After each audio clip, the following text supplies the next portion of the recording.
বন্ধুরা, আজ আমি ডাটা চিংড়ি করব। বর্ষাকাল তো ডাটা চিংড়িটা খুব ভালো লাগে। দেখেন ডাটাগুলো আমি বাজার থেকে এনে এই যে কুড়িয়ে কাটিয়ে ধুয়ে আমি একটু ভাপ দিয়ে ফেলে দিয়েছি, ভাপিয়ে নিয়েছি, বুঝলি? ভাপিয়ে নিয়েছি। আর এইদিকে দেখেন আলুগুলো সময় স্বল্পতার জন্য ভেজে নিয়েছি। কাঁচামরিচে রান্না হবে, এতে কোনো শুকনো মরিচ পড়বে না। আমার গ্যাসটা কিন্তু অন করা আছে। আর এই করবো কি, এই দেখেন চিংড়ি মাছগুলো এবার ভেজে নেবো। এর সঙ্গে কি থাকবে, বাঙালিয়ানা যে মশলা, লবণ, হলুদ, জিরে বাটা, জিরে ভাজা গুঁড়ো, নুন, চিনি যেগুলো যায় এগুলো থাকবে। বাইন্ডিংয়ের জন্য একটুখানি ময়দা হোক, চালের গুঁড়ো হোক থাকবে। তা মাদার্স কিচেনে আপনাদের সুস্বাগত। এই রেসিপিটা আমাদের বাঙালির একটা জনপ্রিয় রেসিপি, ডাটা চিংড়ি। আমি সেই ডাটা চিংড়ির রেসিপি নিয়ে আজকে না হাজির হলাম। এই দেখুন আমি তেলটা দিয়ে দিলাম।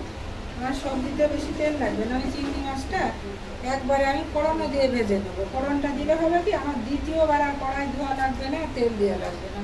আমি ফোড়নটা কি দিচ্ছি দেখুন, আমি ফোড়নটায় ছোট্ট একটা তেজপাতা ছিঁড়ে দিয়ে দিলাম। ছোট্ট, বেশি দেওয়া লাগবে না। আর একটুখানি আমি জিরে ফোড়ন দিয়ে দেবো। আমার একবারে ফোড়ন দিলে আমার ওই ইসের পরে আমি সবজিটা দিয়ে কষিয়ে নিতে পারবো।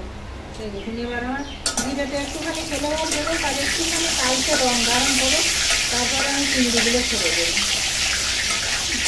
এটা খুব সুস্বাদু হয়। এর মধ্যে আপনারা কাঁঠাল কিছু দিতে পারেন, পটল দিতে পারেন। আমি আর এগুলো দিচ্ছি না, শুধু আলু আর ডাটা দিয়ে রান্না করছি। হ্যাঁ, চিংড়ি তো বাজারে আঁকালে চিংড়ি মাছ তো হাত দেওয়া যায় না, তবু মাঝে মাঝে তো রুটি বদলের জন্যই খাওয়া লাগে। এই দেখুন এই যে চিংড়ি মাছগুলো এবার আমি এই তেলের উপরেই ভেজে তুলে দেবো। এই যে মাছের তেলে মাছ ভালো, গল্পটা ঠিক এরকম হয়। আমার অল্প তেলেও হয়ে যাবে, দ্বিতীয়বার তেল খরচ করা লাগবে। আমি চিংড়িগুলো ভেজে তুলে দেবো।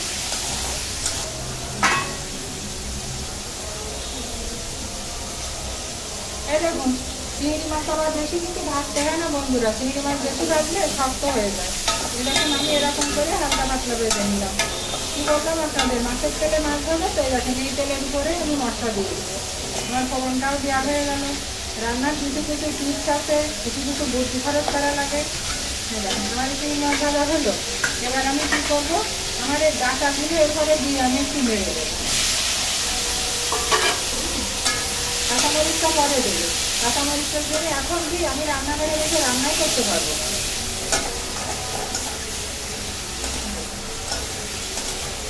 একটুখানি তেলে নেড়ে নিই, একটুখানি নরম হয়ে যাবে। এটা কাটোয়ার ডাটা, কিন্তু কাটোয়ারের হচ্ছে ই ডাটা, নরম ডাটা, এটা পাকা না। এটা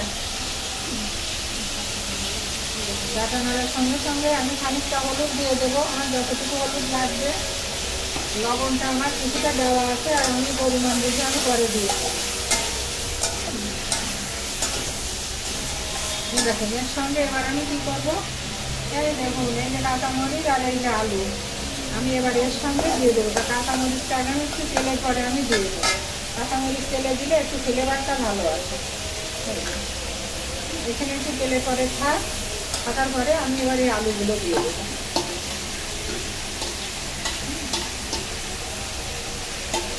আলুগুলো দিয়ে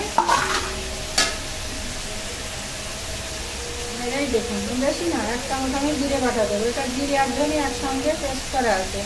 1 চামচ দেবো, বেশি দেবো না, পুরো 1 চামচ।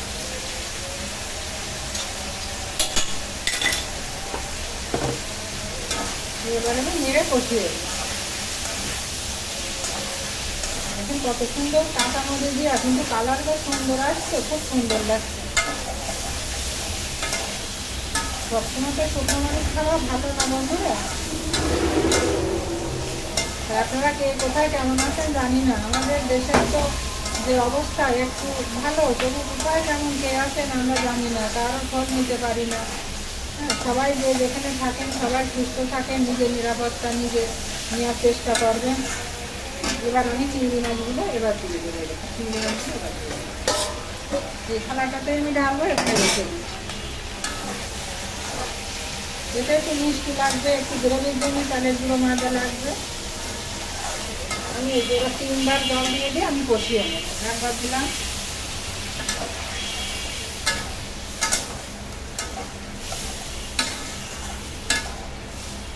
আপনারা কে কে ডাটা চিংড়ি পছন্দ করেন আমাকে কমেন্ট করে জানাবেন বন্ধুরা, কমেন্ট বক্সে কে কে পছন্দ করেন তারাই দুপুরবেলা আমার বাড়ি নিমন্ত্রণ থাকবে।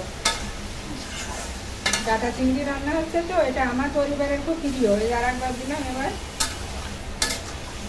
আমরা সবাই খুব পছন্দ করি চিংড়ি মাছ দিয়ে আলু পটল, চিংড়ি মাছ দিয়ে ডাটা, চিংড়ি মাছ দিয়ে কাঁঠালের ইঁচড়, চিংড়ি মাছই তো অন্তর্ধান হয়ে যাচ্ছে। এবার দেখুন জল যতটুকু লাগবে আমি দিয়ে দেবো, একটু ঝোল ঝোল থাকবে, ডাটাটাও তো সিদ্ধ হবে।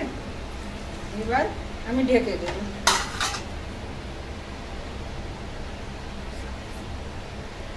বন্ধুরা এবারে সিদ্ধ না হওয়া পর্যন্ত আমি একটু ঢেকে রাখি। দেখি বন্ধুরা কতটুকু, হ্যাঁ দেখুন আমার তরকারিটা হয়ে একটু ঝোল ঝোল রাখবো। আমি হালকা এই দেখুন হালকা 1 চিমটি, আপনারা যদি না খেতে চান আপনারা দেবেন, আমি হালকা 1 চিমটি চিনি ছিটিয়ে দিলাম। এই দেখুন, আর লবণটা আমার পরিমাণ মতো আমি দিয়ে ঠিক করে রেখেছি। এই দেখুন কালারটা দেখুন, কাঁচা মরিচের রান্নার কালার কিন্তু অন্যরকম হয়, বুঝছেন। এবার আমি কি দেবো, আমার রান্না মোটামুটি রেডি। এবার আমি এতে 1 চামচ এই যে ভাজা জিরের গুঁড়ো, আমি সব সময় কিন্তু এই দেখুন কোটোই করে রাখি, আমি 1 চামচ এই ভাজা জিরের গুঁড়ো দেবো। এটা না দিলে আমার রান্নার স্বাদই বাড়বে। আপনারা এটা ট্রাই করতে পারেন যে ভাজা জিরের গুঁড়ো দিলে কেমন স্বাদ আসে। তো আমার রান্না লোক সংখ্যা অনুপাতে আমার যে ঝোলটুকু দরকার, আমার ঝোলটুকু কিন্তু রেডি।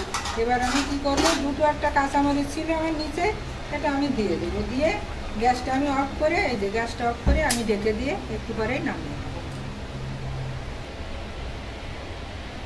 এই দেখুন তরকারিটা রেডি, এবার আমি নামিয়ে নেবো। যারা আমার নতুন বন্ধু আছেন তারা অনেকেই আমার এই সুপারি ঢোলার রহস্য জানেন না। আজকে দেখুন আমি সুপারি ঢোলা দিয়ে কী করি। এই দেখুন সুপারি ঢোলা দিয়ে আমি দেখুন কী করি, এই তরকারিটা আমি ঢেলে দিচ্ছি। তরকারিটা ঢেলে দিলাম, দেখে নিন আমি সুপারি ঢোলার আমার কী কাজ। এই দেখুন দেখুন সুন্দর পরিষ্কার হয়ে গেল না, সুন্দর পরিষ্কার হয়ে গেল আমার। দেখুন আমার রান্নাটা কমপ্লিট, কত সুন্দর কালার এসছে, ঘুরানো বেরোচ্ছে, খুব সুন্দর লাগছে কালারটা। কাঁচামরিচে রান্না করলো।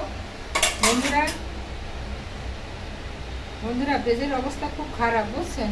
প্রায় অনেক দিন ধরে কাজকর্ম শাশুড়ার পরের থেকে করতে পারি না।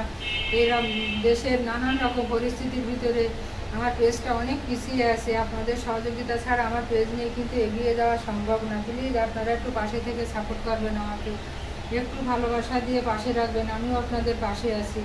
আর যারা আমার ফেসবুকটি ফলো করে পারেননি তারা ফেসবুক পেজটি আমার ফলো করবেন, ফলো করে আমার পাশে থাকবেন। আর যারা আমার ফলোয়ার বন্ধু আছেন তারা যেভাবে আমার ভালোবেসে লাইক কমেন্ট শেয়ার দিয়ে পাশে আছেন, প্লিজ আপনারা একটু পাশে থাকবেন। আর আমার ইউটিউব চ্যানেলটি যারা সাবস্ক্রাইব করেননি ইউটিউব চ্যানেলটি সাবস্ক্রাইব করবেন আর দেখে আসবেন, সেখানে দেখে আসলেও আপনাদের ভালো লাগবে। তা দেখুন আমার এই রেসিপিটি আপনাদের যদি এই সাবেকি এনাই রেসিপিটি আপনাদের ভালো লাগে তো আপনারা আমার পাশে থেকে লাইক কমেন্ট শেয়ার দিয়ে আর এটা করে খাওয়ার চেষ্টা করবেন, আমাকে কমেন্টে জানাবেন। সবার জন্য শুভকামনা।